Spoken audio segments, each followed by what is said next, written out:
नमस्कार मित्रांनो, property information चॅनलमध्ये तुम्हा सर्वांचं स्वागत आहे।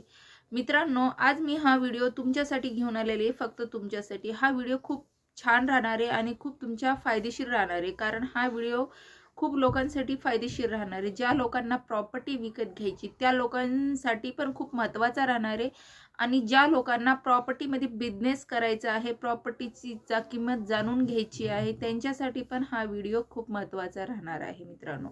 तर मित्रांनो, व्हिडिओला स्किप करू नका, व्हिडिओ पूर्ण पहा, पूर्ण माहिती घ्या व्हिडिओची, तरच तुम्हाला समजेल की व्हिडिओमध्ये काय आहे आणि काय नाही ते।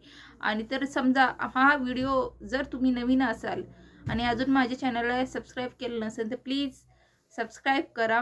याच्या आधी मी हिंदीमधून व्हिडिओ तुम्हाला डब करून सांगायचे, हिंदीमध्ये प्रॉपर्टीची इन्फॉर्मेशन सांगायचे, बट मी एक महाराष्ट्रीयन आहे आणि मी जेव्हा मराठी लोकांना आपली माहिती देते, प्रॉपर्टी बद्दल इन्फॉर्मेशन देते, तेव्हा मी ठरवलं की मी मराठी माझी भाषाच यूज केली पाहिजे आणि मराठीच बोललं पाहिजे असं मला वाटलं। म्हणून मी माझं जे हिंदीतून डब करायचं मी पूर्ण चेंज करून टाकलं आणि फक्त मी मराठी महाराष्ट्रीयन लोकांसाठी प्रॉपर्टीची इन्फॉर्मेशन सांगते। मी पूर्ण ऑल ओव्हर इंडियाच्या राज्यात कोणत्या प्रॉपर्टीची प्राइस काय आहे, कोणत्या प्रॉपर्टीची प्राइस काय आहे, सगळ्या प्रॉपर्टीच्या माहिती सर्वे करून त्याची इन्फॉर्मेशन मी तुम्हाला देत असते मित्रांनो।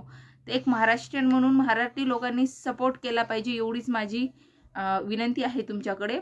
तर मित्रांनो, जे मी व्हिडिओ बनवत आहे ते तुम्हाला खूप फायदेशीर ठरणार आहे। कारण कसं मित्रांनो, समजा जर तुम्ही प्रॉपर्टी बिझनेस करायचा आहे, कोणाला समजा प्रॉपर्टी बिझनेस करायचा आहे, प्रॉपर्टी बद्दल काही नॉलेज नाही, माहिती नाही, तर ते नॉलेज कुठून एका जागी नॉलेज घ्यायचं आणि कुठून नॉलेज करायचं, कसं करायचं। आणि दुसरी गोष्ट, ज्यांना इन्व्हेस्टमेंट करायची आहे, प्रॉपर्टी इन्व्हेस्टमेंट करायची आहे, त्यांच्यासाठी पण हा व्हिडिओ खूप महत्त्वाचा आहे।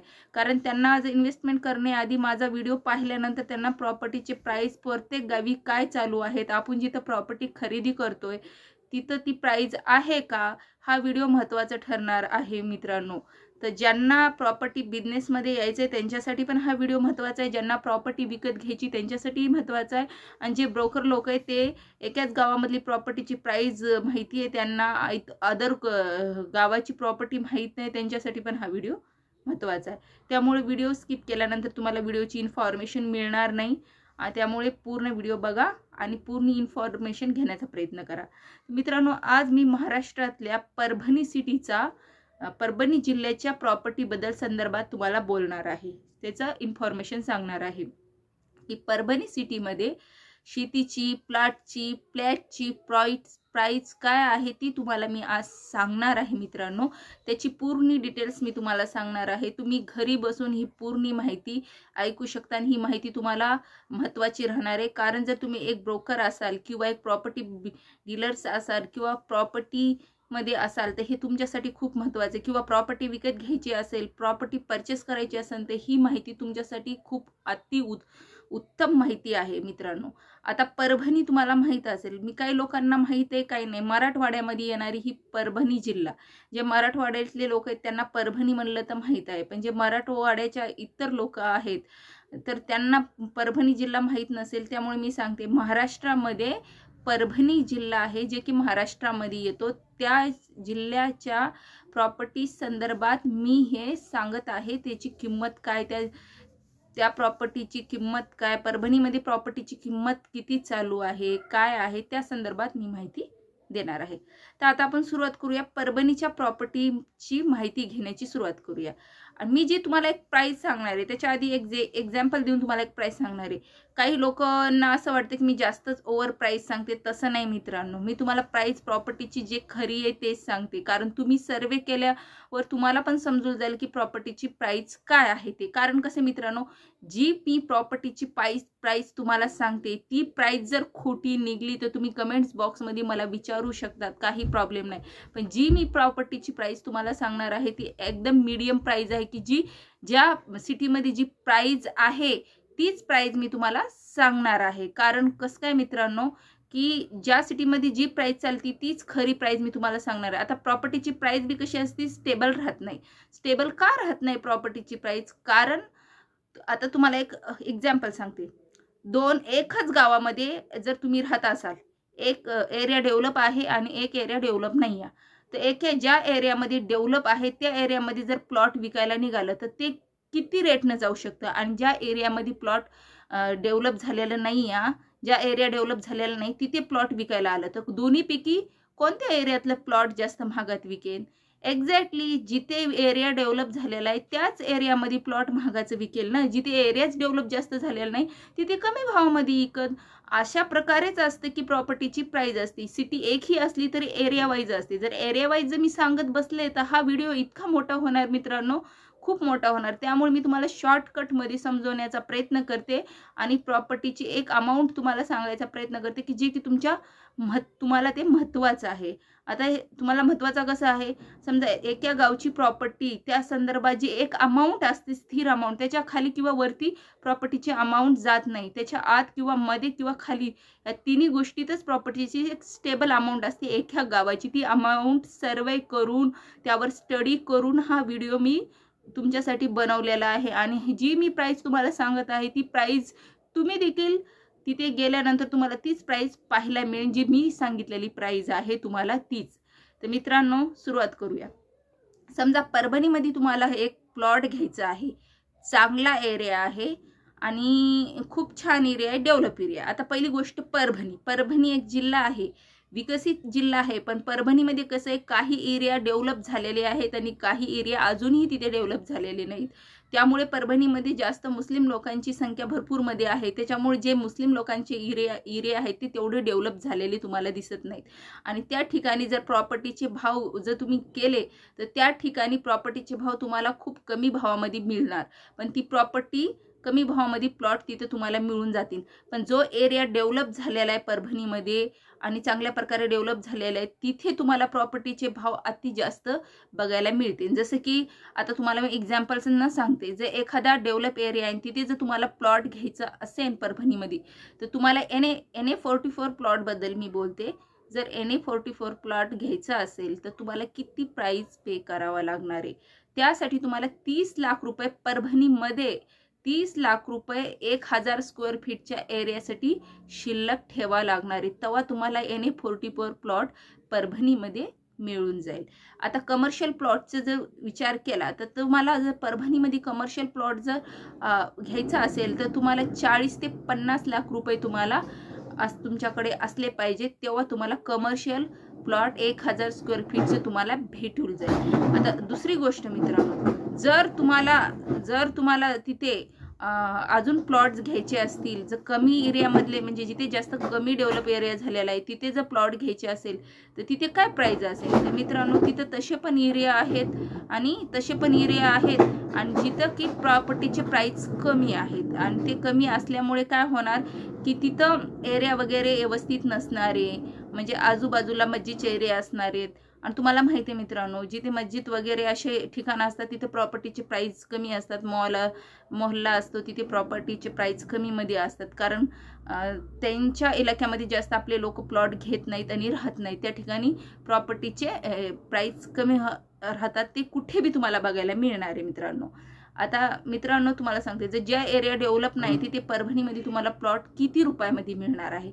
जो एरिया डेव्हलपच नाही तिथे तुम्हाला जर प्लॉट घ्यायचा असेल तर तिथे 10 ते 12 लाख रुपयामध्ये तुम्हाला प्लॉट मिळणार आहे. आता विचार करा, NA44 मिळेल का? जो एरिया जास्त डेव्हलप नाही आता तिथे जास्त बिल्डर लोक प्रोजेक्ट काढणारच नाहीत. कारण एरिया डेव्हलप नसल्यामुळे तिथे जास्त लोक इन्व्हेस्टमेंट करू शकत नाहीत. त्यामुळे ते प्लॉटचं प्रोजेक्ट करू शकत नाहीत. त्यामुळे जे असं काही प्लॉट विकणारे आहे, जे काही ब्रोकर लोक जे असं विकतायत सातभाराचे प्लॉट, ते तिथे तुम्हाला 12, 10, 5, 6, 4 लाख रुपयाने तिथे प्लॉट मिळू शकते. पण जिथं डेव्हलप एरिया आहे तिथे जास्त आजूबाजूला प्लॉटचे प्रोजेक्ट जास्त आणल्या जातात आणि तिथेच ते प्लॉट म्हणजे 20, 25, 15, 16 लाख रुपये ने 1000 स्क्वेअर फीटचा एरिया तुम्हाला तिथे सेल झालेला बघायला मिळेल. हा रेट परभणीत प्लॉटचा चाललेला आहे. सध्याचा रेट मी तुम्हाला सांगितलेला आहे मित्रांनो. आता आपण गोष्ट करूया फ्लॅटची. आता फ्लॅट जर घ्यायचं म्हणलं परभणीमध्ये, परभणी सिटी जिल्हा आहे तरी पण मुंबई आणि पुण्यासारखे फ्लॅट सिस्टम तिथे बघायला तुम्हाला मिळणार नाही. कारण तिथे फ्लॅटची सिस्टम आहेत, पण जसं मुंबई पुण्यामध्ये जसे फ्लॅटची सिस्टम एकदम भारी सुपर असतात तशा प्रकारचे फ्लॅटची सिस्टम तिथे नाहीत. आहेत काही 4-5 मजली बिल्डिंग, त्याच्यामध्ये प्लॉट आहेत लोकांनी काढलेले, तिथे पण बिल्डर लोकांनी सोसायटी काढलेली, पण जशी मुंबई पुण्यामध्ये सोसायटी आहे तशा प्रकारची सोसायटी तुम्हाला बघायला मिळणार नाही. आणि त्यामुळे तिथे जे प्लॉट आहेत ते फ्लॅट आहेत तिथे, तर त्यांची प्राइस मी आज तुम्हाला डिस्कस करून सांगणार आहे, एक्सप्लेन करून सांगणार आहे. जर तुम्हाला 1 BHK फ्लॅट परभणीच्या मेन सिटीमध्ये घ्यायचा असेल तर तुम्हाला 25 ते 30 लाख रुपये तुम्हाला पे करावा लागणार आहे. तेव्हा जाऊन तुम्ही परभणीमध्ये 1 BHK फ्लॅट घेऊ शकता. आणि जर तुम्हाला 2 BHK फ्लॅट घ्यायचं असेल तर तुम्हाला 40 लाख रुपये परभणीमध्ये पे करावा लागते. चांगल्या एरियामध्ये डेव्हलप ठिकाणी फ्लॅट घ्यायचा असेल, चांगल्या बिल्डिंगमध्ये. पण तुम्ही जसं मुंबई पुण्यामध्ये जशी सोसायटी आहे तसं विचार करता, तिथे स्विमिंग पूल, सोसायटीमध्ये गार्डन वगैरे एवढं सारं तुम्हाला तिथे पाहायला मिळणार नाही. कारण जास्तीत तिथे लोक जास्त प्लॉट घेऊन सनी तिथे घर बांधल्या जातात आणि घर बांधून राहतात. पण आता कालांतराने मुंबई पुण्यासारखं पाहून लोक तिथे पण जे हे लोक आहेत, इन्व्हेस्टमेंट करणारे लोक आहेत तिथं ते करायला लागलेले आहेत. जे बिल्डर लोक आहेत तिथं पण आता फ्लॅटची सिस्टम काढायला लागलेत, बनवायला लागलेत आणि सेल करायला लागलेले आहेत. पण जेवढं मुंबई पुण्यात आपल्याला मोठ्या प्रमाणात फ्लॅटची विक्री भेटते तेवढी परभणीमध्ये आपल्याला फ्लॅटची विक्री बघायला मिळत नाही. त्यामुळे फ्लॅट जर घ्यायचं असेल तर मिनिमम तुम्हाला आहे ना एरिया वाईज प्राइस आहे तिथे. जर प्रोजेक्ट तुमचा दूर असेल, एरिया जास्त नसेल, म्हणजे कमी डेव्हलप असेल, तिथे पण तुम्हाला 20 लाखात 1 BHK, 30 लाखात 2 BHK फ्लॅट भेटून जाईल. म्हणजे एरिया वाईज मॅटर करतं की प्रॉपर्टीची प्राइस काय. तर मॅक्सिमम जर प्रॉपर्टीचा एक अमाऊंट काढला फ्लॅटचा तर 50 लाखाच्या आत तुम्हाला फ्लॅट भेटून जाईल. एरिया वाईज कमी जास्त होईल, पण 50 लाख रुपये फिक्स तुम्हाला फ्लॅटसाठी ठेवा लागेल, तेव्हा तुमच्या मनासारखं फ्लॅट तुम्हाला भेटून जाईल. आता आपण गोष्ट करूया शेतीची. परभणी जिल्ह्यामध्ये शेतीची अमाऊंट मी आधीच सांगते, खूप मोठ्या प्रमाणात वाढ आहे शेतीची. आणि तिथे सगळ्यात जास्त शेती विक्री म्हणलं तर खूप महाग शेती विकल्या जाते. तिथले लोक शेतीचे खूप विक्री करतात आणि विकत घेतात. कारण तिथले आम्ही सर्वे केल्यानंतर आम्हाला असं कळालं की तिथं जर 1 एकर एरिया परभणीच्या आसपास घ्यायचा म्हणलं तर 1.5 करोड रुपये तुम्हाला पे करावा लागणार आहेत. पण मी सांगते, हायवे टच असलेली जमीन, काळ्या मातीची जमीन आणि बाग असलेली जमीन, जर ती जमीन असेल तर 1.5 करोड रुपये तुम्हाला पे करावा लागणार आहेत. नाहीतर तुम्हाला असं वाटेल की कोणची बी जमीन 1.5 करोड रुपयाला भेटणार, असं नाही मिळणार. त्यासाठी तुम्हाला मळ्याची जमीन तुम्हाला 1.5 लाख रुपयामध्ये भेटून जाईल, ते बी हायवे टचची. आता गोष्ट करू आपण लाल मातीची. जर लाल मातीची जमीन घ्यायची म्हणलं तर 70-80 लाख रुपये प्रति एकरनं तुम्हाला मळ्याची जमीन असेल, हायवे टच असेल तर तिथे मिळून जाईल. आता आपण 20-30 किलोमीटर दूर जाऊया, तिथे आपल्याला काय भेटते ते पाहूया. जर 20-30 किलोमीटर दूर गेलं परभणीमध्ये तर तिथे तुम्हाला प्रॉपर्टी म्हणलं तर 40 ते 50 लाख रुपये प्रति एकरनं काळ्या मातीची शेती मिळून जाऊ शकते. आणि लाल मातीची शेती 30-25 लाख रुपये प्रति एकरने तुम्हाला तिथे भेटू शकते, 30 ते 20 किलोमीटर अंतरावरती. आणि अजून जर आपण 50-60 किलोमीटर अंतरावर गेली तर मॅक्सिमम 25 ते 30 लाख रुपये प्रति एकरने तिथे जमीन चाललेली आहे. त्याच्या पुढे पण गेलं तर प्राइस तीच राहणार आहे. त्याच्या मॅक्सिमम तुम्हाला जसं जसं तुमची दूरी वाढत जाईल आणि जिथे कच्चा रस्ता अवेलेबल आहे, मळा वगैरे, पाण्याची सोय आहे, लाईट आहे पण कच्चा रस्ता अवेलेबल आहे किंवा डांबरी रस्ता चिटकून आहे, अशा प्रॉपर्टी ज्या असतात त्या प्रॉपर्टी शेती तुम्हाला 30 ते 25-20 लाख रुपये प्रति एकरने मिळून जातात. पण जास्तीत जास्त काळ्या मातीची जमीन तिथे कोणी विक्रीस काढत नाही. जास्तीत जास्त लाल मातीच्याच प्रॉपर्ट्या विक्रीस काढल्या जातात. मित्रांनो, तुम्ही जास्त पाहिलं असेल काळ्या मातीच्या तुरळीत प्रॉपर्टी असतात की विकतात लोक. लाल मातीच्या ज्या प्रॉपर्टी असतात ते कमी लोक लाल मातीच्या भरपूर विकण्यासाठी येतात आणि जे डेव्हलप झालेले आहेत मळ्याच्या ते बी कमी प्रमाणात येतात. आता ज्या लोकांचं बजेट खूपच कमी आहे मित्रांनो, जसं की 10च्या आत बजेट आहे, त्या लोकांना परभणीमध्ये शेती कशी मिळेल. तर मित्रांनो, असं नाही की त्या लोकांना काही भेटणार नाही. म्हणजे जसं जसं ते दूर अंतर परभणीच्या बाहेर जातील 100 किलोमीटर अंतरावरती जिथे अशी शेती असेल की लाल मातीची असेल, वर्ग 2ची शेती असेल आणि तिथे पाणी वगैरे असेल पण कच्चा रस्ता अवेलेबल असेल, ती तुम्हाला 10, 6 5-7 लाख रुपये प्रति एकरने मिळून जाईल। पण मी तुम्हाला आधीच सांगते मित्रांनो, जर तुम्हाला शेती घ्यायची असेल तर तुम्ही वर्ग 2ची शेती कधीच घेऊ नका, कारण वर्ग 2ची शेती हा सरकारची शेती असती, त्यातून आपल्याला कधीही बाहेर केल्या जाऊ शकतो। त्यामुळे वर्ग 2ची प्रॉपर्टी तुम्ही घेताना घेऊ नका। आणि प्रॉपर्टी घेताना तुम्हाला हे एक मी सांगणार आहे की प्रॉपर्टी घेताना कागदपत्र व्यवस्थित बघून घ्या, डॉक्युमेंट्स व्यवस्थित पाहून घ्या, कारण फसवणूक खूप होत आलेली आहे आणि चाललेली आहे। असे भरपूर जणांना फसवलेले आहे, असे भरपूर सारे कस्टमर आमच्याकडे पण आले होते, त्यांना फसवले गेलं होतं। म्हणजे काही लोक काय करतात, वर्ग 2ची प्रॉपर्टी असते, ती वर्ग 2ची प्रॉपर्टी काय करतात, वर्ग 1 मध्ये कन्वर्ट करतात, 4-5 दिवसामध्येच त्यांचं प्रोसेस सुरू करतात आणि वर्ग 1ची म्हणून ती प्रॉपर्टी सेल करतात। पण ॲक्च्युअली ती लक्षात ठेवा, वर्ग 2ची प्रॉपर्टी एवढी सहजासहजी वर्ग 1ची प्रॉपर्टी बनत नाही, त्यासाठी खूप साऱ्या प्रोसेस असतात। एखादी प्रॉपर्टी बनली तर बनते, पण एखादी प्रॉपर्टी नाही बनत। त्यासाठी ह्या गोष्टी सगळ्या पाळगून तुम्ही जर कोण्या ब्रोकरकडून तुम्ही जी प्रॉपर्टी घेत असाल तर 4 कस्टमर त्या ब्रोकरकडे पहिले विकत घेणारे होते का, त्यांनी ऑलरेडी प्रॉपर्टी अगोदर पहिल्या कस्टमरला विकलेली होती का, ती कशी होती, व्यवहार कसा झाला होता, हे डॉक्युमेंट सगळे वाचून या सगळ्या गोष्टीची चौकशी करूनच तुम्ही प्रॉपर्टी विकत घ्या मित्रांनो। ह्या तर तेव्हाच तुम्ही शेती विकत घ्या, नाहीतर तुम्ही असं डायरेक्टली अनवळखी लोकांपासून शेती विकत घेऊ नका आणि सगळी चौकशी केल्याशिवाय शेती किंवा प्लॉट असेल, घर असेल विकत घेऊ नका। आणि घेताना वर्ग 2ची शेती माझ्या मते तर जेवढं टाळलं तेवढंच चांगलं, कारण वर्ग 2ची शेती हा खूप किचकट काम आहे आणि त्यामध्ये खूप प्रॉब्लेम क्रिएट होतात। तर ते माझ्या मते तर असंच आहे। जर मी तुम्हाला आता परभणीच्या शेतीची ही प्रॉपर्टीची इन्फॉर्मेशन सांगितली, आता ज्या लोकांचं बजेट आहे मित्रांनो 1 लाख, 2 लाख, 3 लाख, त्या लोकांना काय मिळणार, असं नाही की त्यांना बी काही मिळणार नाही। 1-2 लाख रुपये बजेट आहे, त्यांच्यासाठी एक ऑप्शन चांगले की जे डोंगराई जमीन असते की ती डेव्हलप झालेली नसते, गाव वस्तीपासून खूप दूर असते, कधी कधी डांबरी रस्ता टच असते, कधी कधी डांबरी रस्ता पण टच नसते, आणि कधी कधी ती डोंगराची जमीन असते, लाईट अवेलेबल नसते, जमीन चांगली असते, लाल मातीची असते, पण त्याला डेव्हलप केल्या गेलेली नसते। तर ती तशी जमीन 2 लाख रुपये प्रति एकरने, 3 लाख रुपये प्रति एकरने मिळू शकते। अशा भरपूर ठिकाणी मागं पण आमच्याकडे आल्या होत्या तशा प्रॉपर्ट्या, पाहिलेल्या आहेत आम्ही, पण ते आउटसाईडच्या प्रॉपर्ट्या असतात, पण त्याला डेव्हलप व्हायला खूप वर्ष लागतात। अशा प्रॉपर्ट्या तुम्हाला वर्ग 1च्या मिळू शकतात। मग त्याला कसं करावं लागतं की स्वतः सर्व डेव्हलप करावं लागतं, त्याला वर्कआउट करून शेतीच्या रूपात कन्वर्ट करून सनी मग तिथे शेती करावं लागतं, असे असतात। पण त्यासाठी तुम्हाला काय करावं लागणार, एक चांगला ब्रोकर शोधावा लागणार आहे की जो तुम्हाला तशी शेती मिळून देईन। त्यासाठी त्यांना थोडे पैसेची डील करावं लागणार आहे तुम्हाला, आणि तेव्हा ते तुमच्यासाठी चांगली प्रॉपर्टी शोधून आणतील आणि तुम्हाला ते खरेदी करण्यास मदत होईल। मित्रांनो, मी तुम्हाला सांगितले माझं चॅनल जे आहे प्रॉपर्टी इन्फॉर्मेशन देण्याचं आहे। मला काही कमेंट्स पण येतात की शेती कुठे काय, की माझं चॅनल आहे प्रॉपर्टी इन्फॉर्मेशन देण्याचं, नाही की शेती सेल करायचं।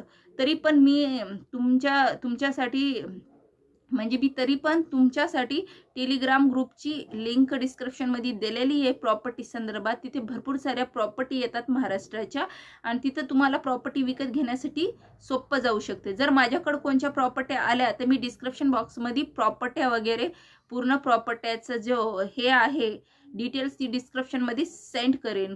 मित्रांनो आजचा व्हिडिओ कसा वाटला तुम्हाला, जर आजचा व्हिडिओ तुम्हाला आवडला असेल तर प्लीज आजच्या व्हिडिओला लाईक आणि शेअर करायला विसरू नका। जर तुम्हाला कोण्या गावच्या प्रॉपर्टी संदर्भात माहिती घ्यायची असेल तर तुम्ही मला बिंदासपणे कमेंट्स बॉक्समध्ये विचारू शकता मित्रांनो, की तुम्हाला कोणत्या जागेची, महाराष्ट्रातून कोणत्या राज्याची किंवा जागेच्या प्रॉपर्टीची इन्फॉर्मेशन घ्यायची आहे। मी तुम्हाला आज परभणी जिल्ह्यातल्या प्रॉपर्टीचे रेट काय आहे ते सर्व सांगितलेत मित्रांनो, की सध्या परभणी जिल्ह्यामध्ये हे अशा प्रकारे प्रॉपर्टीचे प्राइस चालू आहे, जे की मी तुमच्याशी एक्सप्लेन केलेले आहेत आणि तुम्हाला सांगितलेले आहेत। आणि जर तुम्हाला परभणी जिल्ह्यामध्ये इन्व्हेस्टमेंट करायचं असेल कोणाला, आणि तर तुम्ही करू शकता, काय हरकत नाही। ज्यांच्याकडे जेवढे बजेट जास्त असेल ते करू शकतात, आणि ज्यांच्याकडे कमी बजेट असलं ते बी करू शकतात।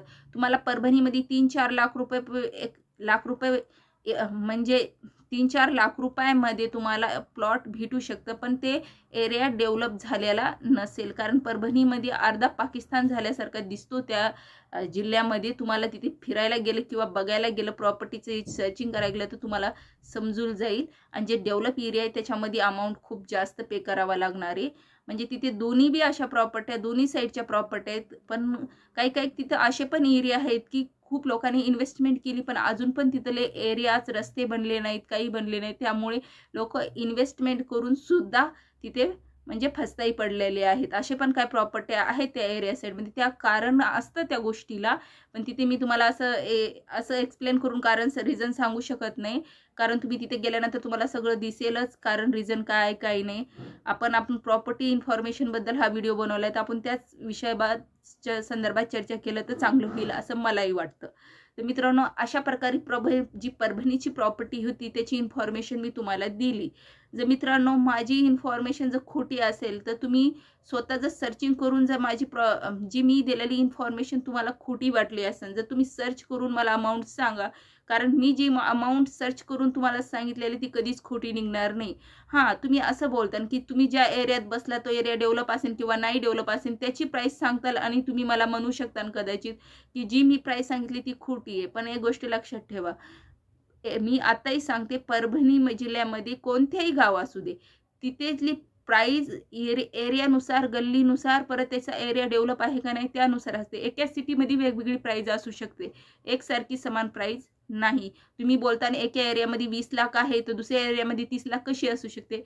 कारण त्या एरियाचा आणि मार्केटचं लोकेशन याच्यावर डिपेंड करतं की कोणत्या प्रॉपर्टीचं लोकेशन कसं आहे आणि कोणत्या प्रॉपर्टीचं लोकेशन कसं नाही. जी अमाऊंट मी तुम्हाला सांगितलेली ती एक्झॅक्टली एक अशी अमाऊंट आहे की ती सिटीमध्ये सर्वच एरियावर लागू होते. ती अमाऊंट्स मी तुम्हाला सांगितलेली आहे. जर मित्रांनो आजचा व्हिडिओ तुम्हाला जर आवडला असेल तर भेटूया नेक्स्ट व्हिडिओमध्ये, उद्याच्या व्हिडिओमध्ये. तोपर्यंत नमस्कार.